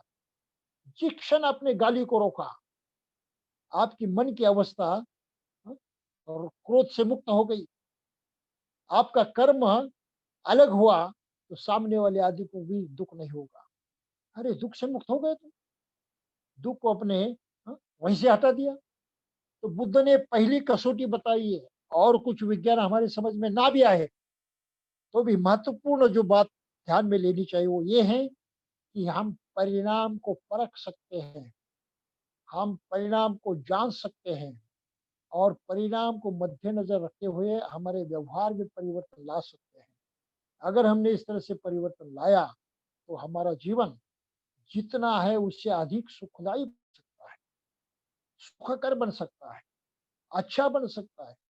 हमने किसी को कभी गाली ही नहीं दी, इसको अपमानित नहीं किया, तो जितने लोगों के संपर्क में हम रहे, जिनके लोगों का सहवास हमको मिला, वो सभी लोग कम से कम एक बात तो कबूल करेंगे और हमारी तरफ उस नज़रिया से देखेंगे, अरे! ये तो आदमी अच्छा है, इसने किसी किसी का अपमान नहीं किया, इसको उसने दुर्वचन नहीं कहा, अच्छा आदमी है। हाँ, ये प्राप्ति है, ये सुख पाना है, अपने कर्म का वो नतीजा है, फल है। इतनी सीधी सरल बात है। हमने दुःख निर्माण करने की इस क्रिया को, ये 16-12 प्रकार का जो चित्त काम करता है, उसको हमने रोका और 8 प्रकार का चित्त जो कुशल करता है, सही परिणाम लाता है, उसको अपनाया। तो अभी इस वक़्त जीते जी हमारे जीवन में सुख पैदा होता है, शांति महसूस होती है, हम संतुष्ट रहते हैं और हमारे संपर्क में रहने वाले भी उसी तरह से अनुभव करते हैं। सुख तो हमारे हाथ में है, लेकिन हम क्रोध के वश हो गए, लोभ के वश हो गए, किसको लूटा, किसको मारा-पीटा, किससे झूठ बोला, किससे कटु वचन बोला, गालियाँ दी, दुःख ही दुःख पैदा होने वाला है। तो मनुष्य जाति में जितना भी हम दुःख पाते हैं, वो दुःख इन हरकतों से कारण होता है। हम कुशल और अकुशल नहीं समझते और कुशल असम कुशल को समझकर कुशल करने की बात को हम पकड़ते नहीं, उस पर हम अडिग नहीं रहते। अगर इतना सा हो गया, तो भी हमारे नित्य जीवन में, हर दिन के जीवन में सुख ही सुख पैदा होता है। कहाँ माँगते हो सुख? किससे माँगते हो? हम सही ढंग से कष्ट करेंगे, सही ढंग से हमारा व्यवहार करेंगे, तो उस व्यवहार का लाभ तो होने ही वाला है, हानि नहीं होने वाली है। लेकिन गलत व्यवहार किया तो गलत होने वाला है, हानि होने वाला है, हानि होने वाली है। तो हमारे कष्ट का जो मुआवजा है, जो रिम्यूनरेशन हमको मिलना चाहिए, हाँ, वो इस तरह से सही ढंग से मिल सकता है। गलत ढंग से करने से कभी ना कभी धोखा हो जाता है और सब बर्बादी हो जाती है। तो सुख और दुख आखिर मनुष्य के हाथ में है, वो इस तरह से हाथ में है, इस बात को समझना बहुत जरूरी है। अब ये जो कर्म हम करते हैं उसके लिए और भी 4 बातें ज़रूरी होती हैं। एक तो जिसको कहा जाता है कि बेनिफिसेंट, मालेवोलेंट, मालेफिसेंट, ऐसी जो फॉर्म्स है, तो गति होती है चित्त में ही, एक एक आशा पैदा होती है, एक विचार आ जाता है, एक भावना पैदा होती है। वो अगर गलत है तो दुःख होने वाला है। तो उसको समझो, पहचानो, अरे भई ये गलत है, दुःख पैदा करने वाली बात है, मैं नहीं करूँगा। फिर काल भी उसके एक कारण हो जाता है, कंडीशनिंग, फिर पर्सनैलिटी भी होती है, और फिर सबसे प्रथम है एफर्ट, उसको प्रयोग कहा है कि हमें एफर्ट करने चाहिए, प्रयोग करना चाहिए। कौन-सा प्रयोग करना चाहिए? हमारी हर हरकत को परखने का, कि मैंने अगर इस तरह से व्यवहार किया, तो उससे क्या निकलेगा? अच्छा होगा या बुरा होगा? सुख होगा या दुःख होगा? पहले सोचो। उसको बुद्ध ने कहा है, यूनिसो मनसिकार, मन के माध्यम से सोचो, गहराई में सोचो, समझो, बगैर समझे कुछ मत करो। तो इस तरह से हमने समझा कि इससे क्या होगा, अरे इससे तो गलत होने वाला है, दुःख पैदा होने वाला है, तो ठीक है मैं नहीं करूँगा, क्योंकि मुझे दुःख नहीं चाहिए और किसी को नहीं चाहिए, तो क्यों दुखदायी बात करूँ मैं? तो आप रुक सकते हैं, दुःख को भी आप रोक सकते हैं, उसको जन्म नहीं दे सकते आप। और जो सुखदायी बातें हैं उसको हमने स्वीकार किया, अरे ये तो सुखदायी है, तो मैं ज़रूर करूँगा, बार-बार करूँगा, अधिक से अधिक करूँगा। तो जितनी बार करूँगा, जितनी मात्रा में करूँगा, उतना असर मुझ पर होने वाला है। तो ये कुशल-अकुशल, योनिसो मनसिकार, हुँ, बिल्कुल गहराई में जाकर सोच-विचार करते हुए अपनाना, ये ताकत हमको बनानी चाहिए। तो कर्म करते वक़्त हमारी इस ताकत पर हमारा भविष्य निर्भर रहता है। आगे हम क्या करेंगे ये निर्भर रहता है। हर परिणाम इस पर निर्भर रहते हैं। यहाँ तक कहा गया है कि इन्हीं बातों को लेकर पुनर्जन्म की प्रक्रिया में भी आप जाते हैं। बुद्ध ने ये स्वयं देखा है, समझा है कि मनुष्य का एक जीवन काफ़ी नहीं है। जन्म-जन्म की निरंतर प्रक्रिया चलती रही है कि चित्त का ये प्रवाह, ये विश्व की एक कॉन्शियसनेस एनर्जी है। ये एनर्जी नष्ट नहीं होती। उसमें जो तरंगे पैदा होती है, वेव्स पैदा होते हैं, वाइब्रेशन पैदा होते हैं, वो मृत्यु के बाद भी कंटिन्यू रहते हैं, क्योंकि ये एनर्जी मुख्य एनर्जी के साथ बहती रहती है, अपने इस अस्तित्व को कायम रखते हुए। तो इसलिए एक जन्म के बाद दूसरा जन्म होना ही है, उससे हम मुक्ति नहीं पा सकते, उससे कोई छुटकारा नहीं पा सकता। और ये कैसे होगा? तो आज हमारा जिस तरह का चित्त है और इस चित्त के तरीके से हम जिस प्रकार का कर्म करते हैं, उस कर्म का ही परिणाम आगे चलते रहेगा। ये खत्म होने वाला नहीं है। अमेरिका के डॉक्टर पेनफील्ड, जो न्यूरो सर्जन थे, उन्होंने बहुत अच्छे प्रयोग किए हैं।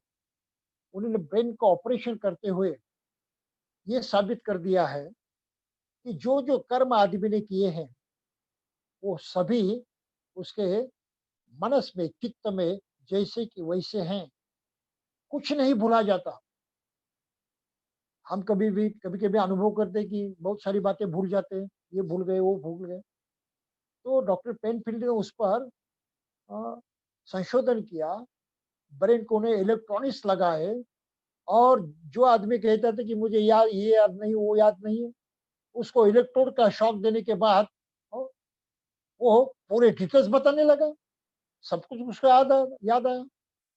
तो पेनफील्ड ने ये साबित कर दिया है कि कॉन्शियस जो चेतना शक्ति जो है, चेतना शक्ति में कुछ नहीं खत्म होता, वो जैसे कि वैसे रहता है। मृत्यु के बाद भी वो प्रवाह आगे बढ़ते रहता है। चित्त संतति, चित्त का ये प्रवाह, कॉन्शियसनेस का एक प्रवाह, एक प्रोसेस आगे बढ़ती रहती है, और उसी को ही हम पुनर्जन्म कहते हैं। तो पुनर्जन्म की बात और गहराई में जाकर समझनी पड़ती है कि चित्त किस तरह से एक जीवन से छुटकारा पाकर दूसरे जीवन की तरफ बढ़ते रहता है। तो उसके स्टेप कौन से हैं, वो समझना आगे की बात है। लेकिन पहली बात तो ये समझना जरूरी है कि हमारा कर्म ऐसे कंपन पैदा करता है, वाइब्रेशन पैदा करता है, हम्म, तरंग पैदा करता है, जो भूले नहीं जाते, चित्त का वो अंग बन जाते हैं, स्वभाव बन जाते हैं, हैबिट बन जाते हैं, और ये हैबिट लेकर ही वह चित्त नए जन्मों को पाता है। तो इस तरह से अगला सिद्धांत है जिसको आज समझने की कोशिश हमें करने की जरूरत नहीं है।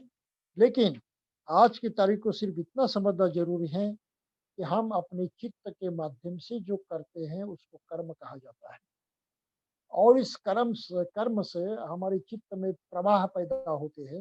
ये चित्त के प्रवाह में तरंग पैदा होते हैं। ये तरंग जो है वो खत्म नहीं होते, वो वैसे के वैसे चाली चालू रहते हैं, जिसको हम हैबिट कहते हैं। तो हैबिट एनर्जी बन जाती है, और वो हमारे स्वभाव को जन्म देती है।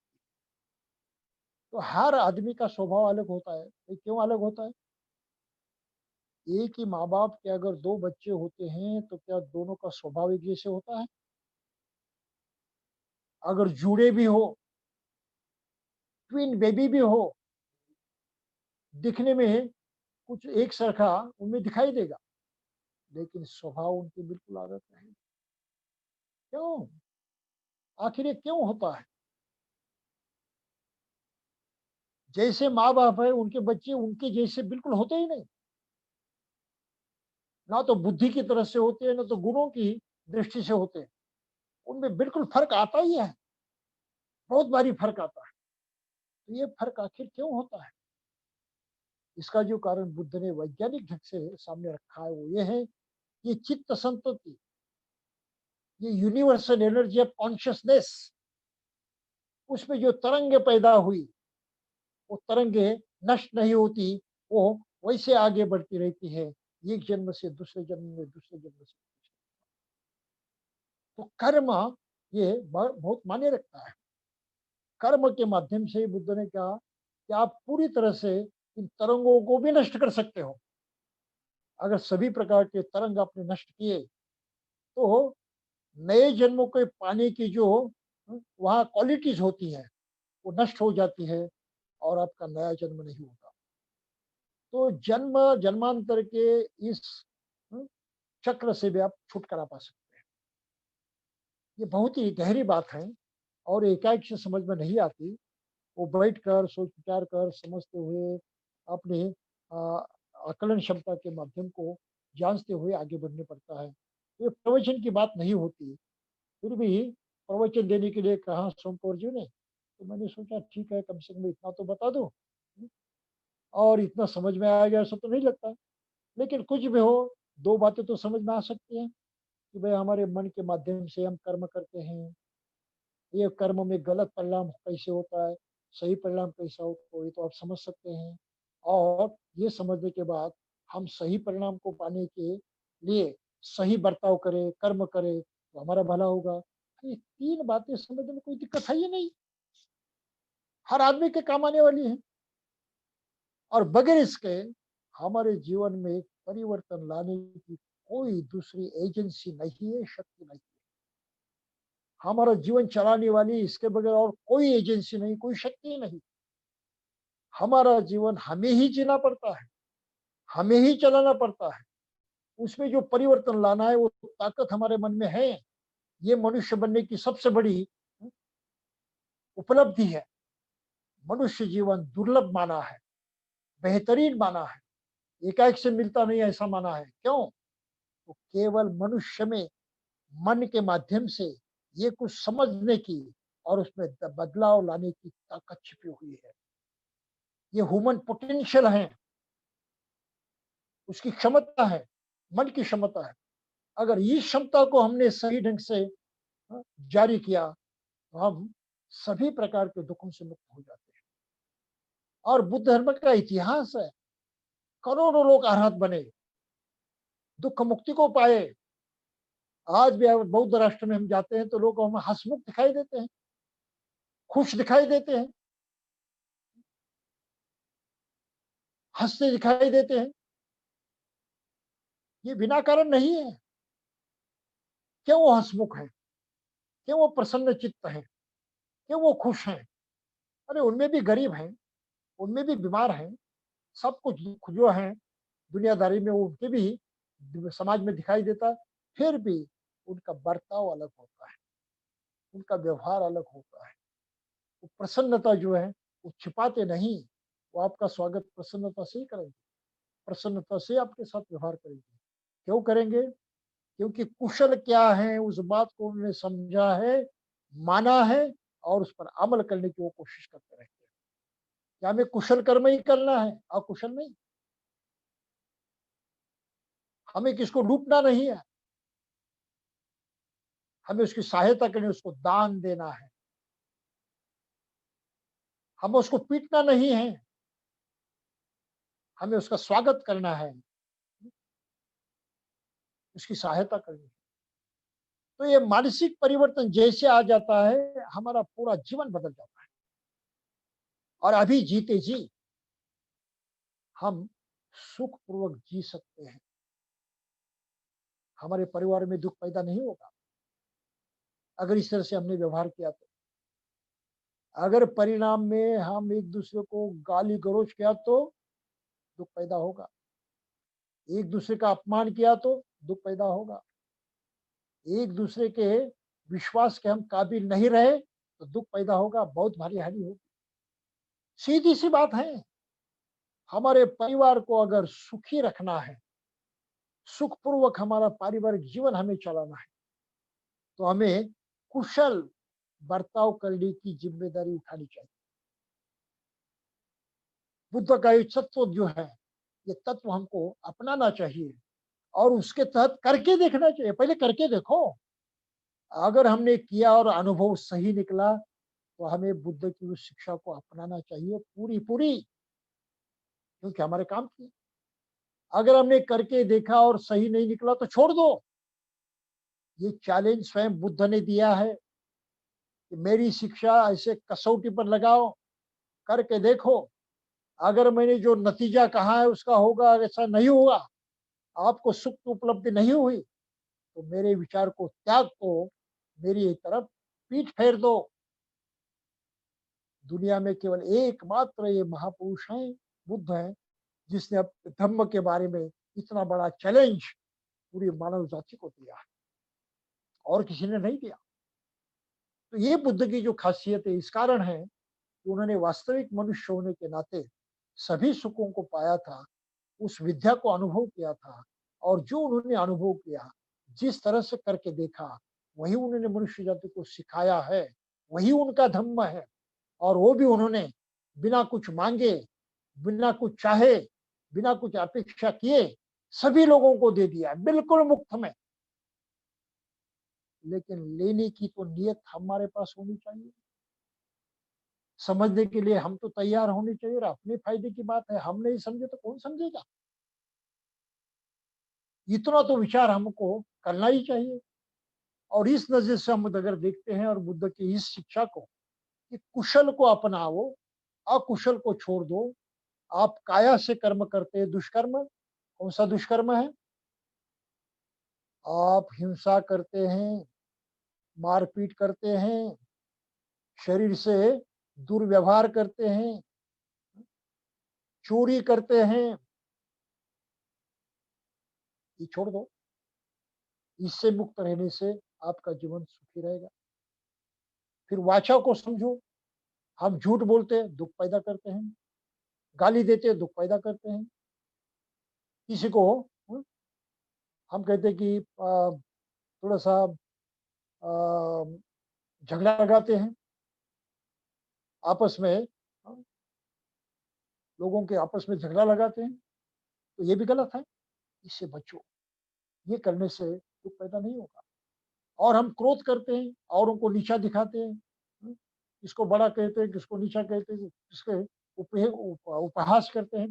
अरे भाई, किसी की तरफ नीचता की दृष्टि से मत देखो, वो कोई काम की चीज़ नहीं है और वो वास्तव में नीच है ही नहीं, वो तो मनुष्य है और उसमें में बुद्ध जैसे गुण हैं जो तुम्हारे पास है। वो भी अगर बुद्ध की शिक्षा पर चले तो स्वयं भी बुद्ध हो सकता है, उसकी इतनी क्षमता है। किसको आप नीच समझ रहे हो? किसको आप हीन दिखा रहे हो? आप औरों को हीन दिखाते हो, तो अपनी हीनता के शिकार हो गए आप। अपनी ही हीनता के इन्फीरियरिटी कॉम्प्लेक्स बढ़ गए और अब सुपीरियरिटी कॉम्प्लेक्स दिखाना चाहते हैं। तो इतना सारा घोर अन्याय हम मन के माध्यम से हमारे पर करते हैं। तो इससे बचने के लिए कम से कम इस शिक्षा को अमल में लाना, उसका स्वीकार करना ज़रूरी है कि हम कुशल ही कर्म करें, अकुशल कर्म न करें। तो हम हिंसा करने से, दूसरों को दुःख देने से दूर रहें, चोरी करने से दूर रहें, दुराचार करने से दूर रहें, असत्य भाषण करने से दूर, चुगली करने से दूर रहें, किसी को अपमान करने से दूर रहें। ये तो हो सकता है। और हम नशीली चीज़ों से दूर रहें। जो नशा आखिर में दुःख ही दुःख पैदा करती है, तो दुनिया का अनुभव है, किसी को बताने की ज़रूरत नहीं है। तो हम इससे दूर रहें। तो ये पंचशील हमने शुरुआत में लिया, बुद्ध का आभार मानते हुए, उनको नमन करते हुए हमने क्या स्वीकारा कि भाई हम कुशल ढंग से इस तरह से जिएँगे, इस पंचशील के आधार पर जिएँगे, तो हमारे जीवन में सुख-सुख पैदा होगा। हमारा जीवन निश्चित और अच्छा बन जाएगा, संगीन बन जाएगा, हमारे योग्य बन जाएगा जैसे हम चाहते हैं। बस इतना ही हमने किया। वो तो बुद्ध की प्रार्थना नहीं थी। सिर्फ हमने उसका आभार माने, उनकी शिक्षा को स्वीकार किया। तो इस तरह से ये हमारी सुख की विद्या के जो बुद्ध ने सिद्धांत बतलाए हैं, उसमें से ये महत्वपूर्ण सिद्धांत है कि कर्म से ही सब कुछ होता है। कर्म ही हमेशा करते रहते हैं। कर्म के कारण ही हमारा अस्तित्व निरंतर जारी रहता है और इस कर्म के कारण ही सुख और दुःख पैदा होता है। और हमको सुख चाहिए तो हमको कुशल कर्म करने पर जोर देना चाहिए, उसको अपनाना चाहिए। तब हमारा नुकसान नहीं होगा, हमारा लाभ होगा, हम सुखी होंगे, हमारा कल्याण होगा। तो बुद्ध के कर्म सिद्धांत की इतनी बात को समझते हुए मैं मानता हूँ कि अभी रुकना चाहिए। अगर कुछ प्रश्न हो तो आप पूछिए, लेकिन इस सिद्धांत को सीखने के लिए व्यक्तिगत रूप से बहुत ज़्यादा समय देना पड़ता है और उससे जुड़ी हुई और भी कुछ शिक्षाएँ हैं, उसको परखने के बाद ये कितना साइंटिफिक है और कितना सही है, ये समझ में आता है। लेकिन ऐसे प्रवचन में उनको स्पष्ट करना बड़ा मुश्किल हो जाता है, क्योंकि इतनी सारे शब्द हैं, उनकी ये व्याख्या भी हम नहीं जानते। तो सभी शब्दों की व्याख्या, उसका अर्थ समझना, इसके लिए समय देना ज़रूरी पड़ता है। तो आखिर में हम अपने मन के माध्यम से ही कर्म करते हैं, ये सिद्धांत बुद्ध ने ज़ाहिर किया। चेतनाहं कम्मं वदामि, मेरे मन की जो चेतना शक्ति है वही कर्म करती है। चेतना में आया, मन में आया, बस कर्म हो गया। मन में नहीं आया तो कर्म नहीं हुआ। तो हमारी चेतना शक्ति यही सब सुख और दुःख की जड़ है, मूल है और उस चेतना शक्ति को सही करना, ये हमारा कर्तव्य है, ताकि हम सभी तरह से दुःख से मुक्त हो जाएँ।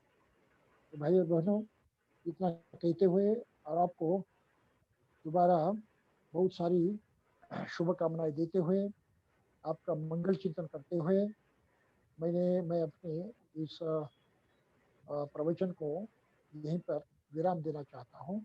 जय भीम। साधु साधु साधु। कर्म सिद्धांत के बारे में, अकुशल कर्म कुशल कर्म क्या होता है, इसके बारे में बड़े विस्तार से हमने बनते से सुना। ऑलमोस्ट 2 घंटा हुआ और सभी लोगों ने बड़े ही तल्लीनता के साथ में इस कार्यक्रम को ज्वाइन किया और इस विषय पर बनते से सुना। बहुत बहुत धन्यवाद एक बार बनते जी आपका। अ, अभी अगर आपका कोई क्वेश्चन है, कुछ पूछना है बनते जी को आज का जो विषय इस बारे में, तो पूछ सकते हैं। हाँ, अगर कोई क्वेश्चन है तो you can. Yes, Lokesh Maurya ji. Lokesh Maurya ji, I will unmute you. एक मिनट। लोकेश, हाँ, yeah go ahead. Lokesh ji, go ahead, you can unmute yourself and then go ahead. हाँ, बोलिए। हाँ, नमस्ते सर। जय भीम, बोलिए ना। हाँ, जय भीम। मेरा क्वेश्चन ये है कि जैसे अभी एक तो क्या मैं लेट जुड़ पाया हम्म आज के सेशन में, हम्म तो अभी अंत में जो अभी कहा कि मन और चेतना एक हम्म ही है, हम्म, तो क्या मन और चेतना एक ही है या दोनों अलग-अलग हैं? अच्छा, ठीक। मन की अलग-अलग अवस्थाएं हैं जो मैंने अपने प्रवचन में बताई हम्म कि हर क्षण में उसका स्वरूप बदल जाता है। चेतना शक्ति है, ये कॉन्शियसनेस है, स्ट्रीम ऑफ कॉन्शियसनेस। साइंटिफिक भाषा में हम कहते हैं स्ट्रीम ऑफ कॉन्शियसनेस। और स्ट्रीम ऑफ कॉन्शियसनेस में जो कुछ घटनाएं होती हैं, हम्म, उनके अनुसार अलग-अलग शब्द प्रयोग किए जाते हैं और इन सबको मिलकर एक ही शब्द प्रयोग किया जाता है बुद्ध धर्म में, वो है मन।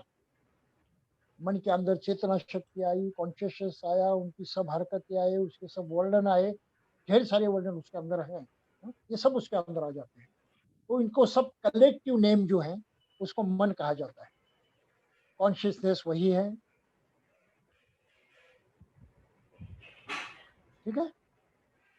ठीक है मौर्य जी। मौर्य जी, ओके। ओके, अभी सुरेश भैसारे जी, या Bhaisare ji, go ahead, unmute yourself. Hello sir, Jai Bhim. जय सभी को भीम। जय भीम। जय हाँ भीम, बोला। सर, मुझे बहुत बड़ा कंफ्यूजन होता है एक ही चीज पर। हाँ। जो जो पुनर्जन्म बोलते हैं ना, हम्म बहुत बार मैंने सुना है कि पुनर्जन्म पुनर्जन्म है। तो इसमें बहुत बड़ा मुझे कंफ्यूजन है एक ही केवल इसी चीज पर। सर वो इतना कंफ्यूजन है कि वो मुझे यानी रहा ही नहीं जाता ये चीज। तो सर इसमें और थोड़ा सा खुलासा करेंगे भंते जी उसके बारे तो में बहुत अच्छा होगा। और कभी हम बात करेंगे, क्योंकि ओके उस सर। विषय को समझने के लिए पहले कर्म सिद्धांत को समझना जरूरी है। तो इसको आज समझने की कोशिश की है और पुनर्जन्म की प्रक्रिया कैसे होती है उसका वैज्ञानिक जो सिद्धांत बुद्ध ने सामने रखा है उसको बाद में हम समझेंगे। भैसारे साहब, अभी क्या है कि एक्चुअली जो पुनर्जन्म जो है ना, रिबर्थ, वो हमारा आखिरी प्रोग्राम होगा। उसके पहले जो बेसिक जो कॉन्सेप्ट्स है वो समझना जरूरी है। इसलिए हमने शुरू किया था 4 आर्य सत्य, उसके बाद आर्य अष्टांगिक मार्ग, आज हमने कर्म सिद्धांत पे आए। अभी कार्य कारण भाव है, देन पारमिता है, ये और विपश्यना है, ये 3 और है, और अंत में फिर रिबर्थ हमारा रहेगा। तो ये पहले बेसिक जो है, वो फंडामेंटल जो है ना, कोर जो सब्जेक्ट्स है वो उस पर पहले समझ लेते हैं, और फिर रिबर्थ जो है हम लोग अंतिम हमारा प्रोग्राम रहेगा। तब तक आप हमारे साथ बने रहिएगा। Thank you. Rekha Anand ji madam, yeah unmute करा। Yeah go ahead.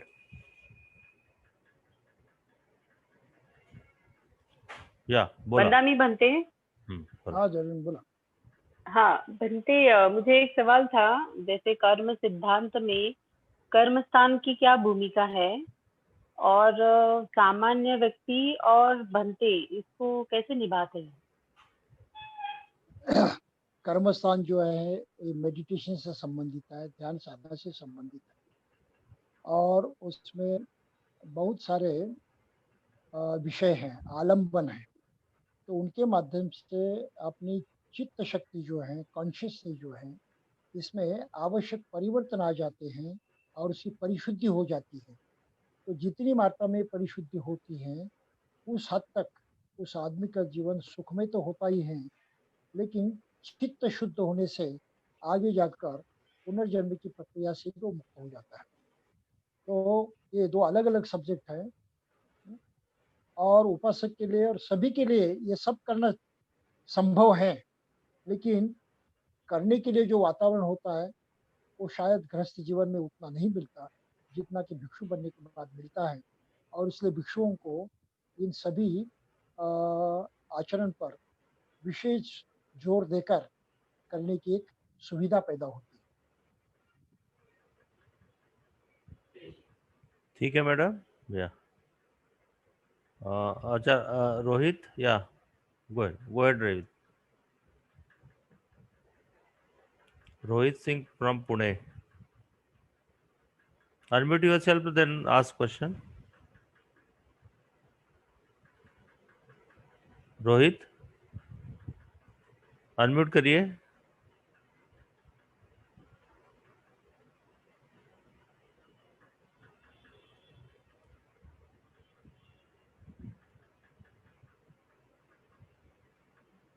अनम्यूट कीजिए, अनम्यूट। अनम्यूट नहीं हो रहा तो क्वेश्चन। Thank you sir. हाँ, ओके, चलिए। Okay okay, thank you sir.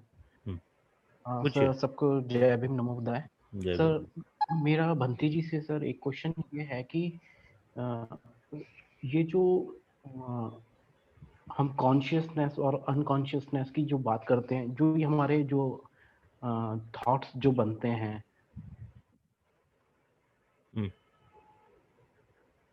आवाज नहीं आ रही है, वापस आवाज नहीं आ रही आपकी। हाँ, अनम्यूट, अभी अनम्यूट कीजिए वापस। रोहित, अगर ओके, हाँ ओके, हाँ ओके। हाँ। तो हो गया सर, हो गया। तो सर, मेरा क्वेश्चन ये है कि जो भंती जी जो बता रहे हैं, तो ये सब हमको कहाँ से पढ़ने के लिए मिलेगा? और क्योंकि और हम चाहते हैं कि हमको थोड़ा सा डिटेल में बताएं भंती जी। ओके, ठीक। ये कहाँ मिलेगा? लिटरेचर के बारे में पूछ रहे? हाँ, ओके। अभी ये तो हाँ जी सर, हाँ जी सर। वास्तविक पाली त्रिपिटक से ही ये बातें ज्ञात होती है, जिसके अनुवाद अभी अंग्रेजी और अन्य काफ़ी भाषाओं में उपलब्ध हैं। तो उसमें पुनर्जन्म के बारे में, कर्म सिद्धांत के बारे में ढेर सारे सूत्र हैं। उन सूत्रों को पढ़कर ही ये समझा जा सकता है। कुछ लोगों ने किताबें लिखी हैं, कुछ लेकिन वो सभी किताबों का लिस्ट देना मेरे लिए संभव नहीं है। लेकिन एक और एक किताब है, the Buddha and his teachings, जो नारद महाथेरो ने लिखी है। ये भी एक अच्छी किताब है, उसके अंदर ये जिक्र किया गया है। और दूसरे भी दो चार भिक्षु जिन्होंने कर्म और रिबर्थ पर किताबें लिखी है, जो श्रीलंका से प्रकाशित हुई, बुद्धिस्ट पब्लिकेशन सोसाइटी श्रीलंका। और इस पर उन्होंने अच्छी तरह से आधुनिक भाषा में उसका प्रयोग किया है।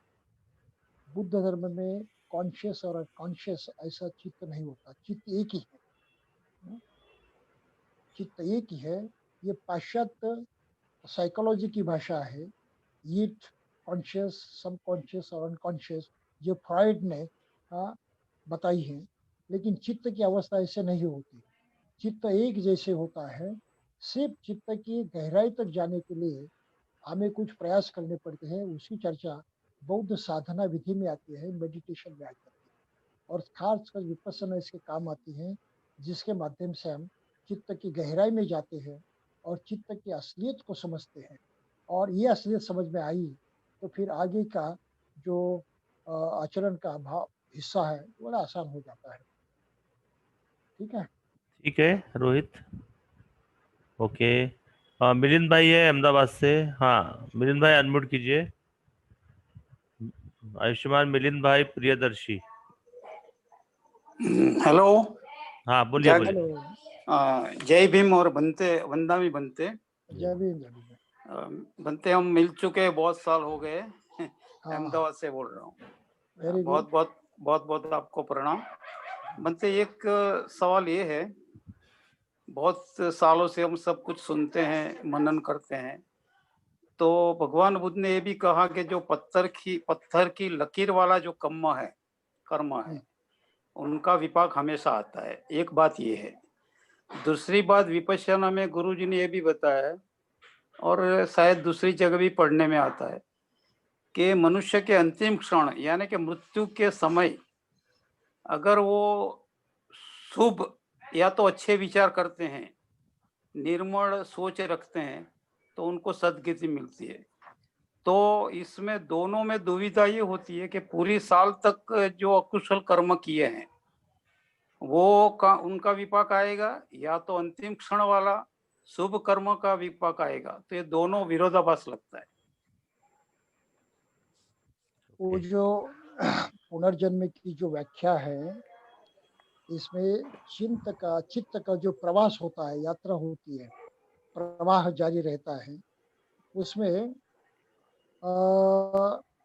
मृत्यु के समय जिस ऑब्जेक्ट पर, जिस विषय पर आदमी का मन स्थिर हो जाता है, उसके अनुसार वो पुनर्जन्म की प्रक्रिया में जाता है। अगर वो पूरे जीवन भर बहुत सदाचारी रहा, बहुत ही धर्मशील रहा और मरते दम अगर उसमें चित्त में बिल्कुल दूसरा विचार आ रहा है, वो अंतिम क्षण जो है जिसको च्युति चित्त कहा जाता है, च्युति चित्त में अगर दूसरा विषय आ गया तो उसका पुनर्जन्म उस तरह से होगा।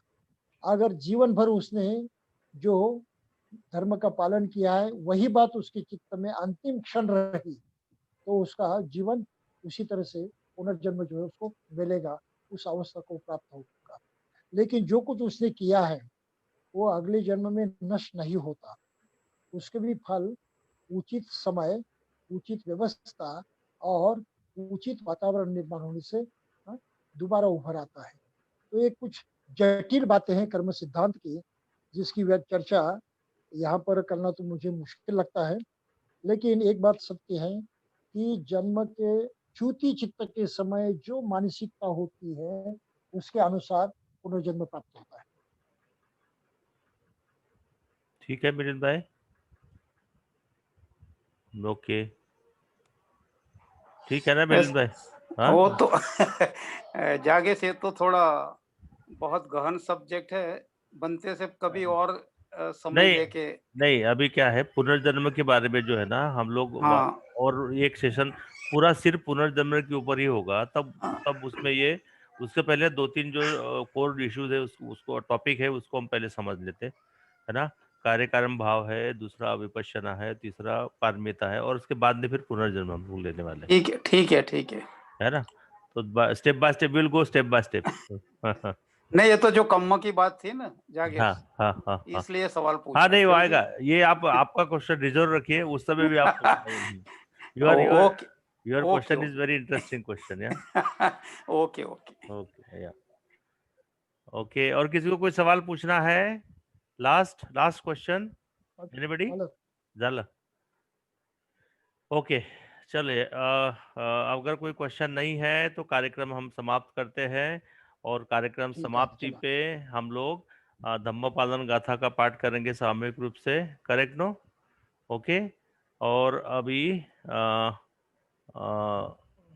हम लोग अगले अगले हफ्ते या और एक प्रोग्राम हम लोग करने वाले हैं जिसमें हम लोग ये जो है अपना कार्य कारण भाव के ऊपर हम बंती से हम लोग वापस फिर सुनने वाले हैं नेक्स्ट वीक, ठीक है। तो हम लोग अभी सब लोग हाथ जोड़ लीजिए, और धम्मपालन गाथा 2 मिनट पे हम लोग करके फिर हम लोग ये कार्यक्रम को समाप्त करते हैं। ओके। सब पापस्य करणं कुशलस्य उपसंपदा सचित्तपर्योदपनम् एतन् बुद्धानशासनं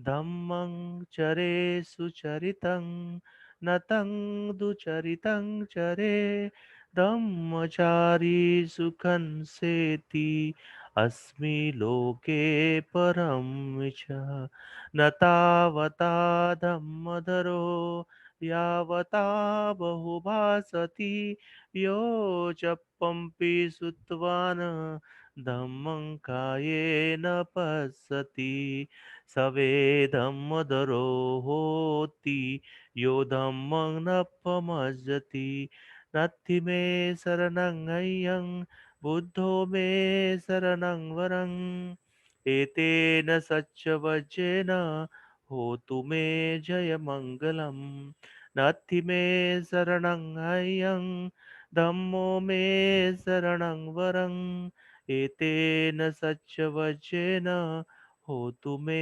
जयमङ्गलम् नत्थि मे शरणं अय्यं संघो मे शरणं वरं एतेन सच्चवचेन होतु मे जयमङ्गलम् नमो बुद्धाय नमो धम्माय नमो संघाय साधु साधु साधु। ओके, तो हम लोग अगले हफ्ते वापस मिलेंगे। सभी लोग आप बने रहिएगा। एंड सुब्बाराव जी और बाकी उनकी टीम है दिल्ली से, या उनका हम बहुत बहुत यहाँ स्वागत करते हैं। मैं अभी सबको अनम्यूट किया हूँ। You can talk if you wish.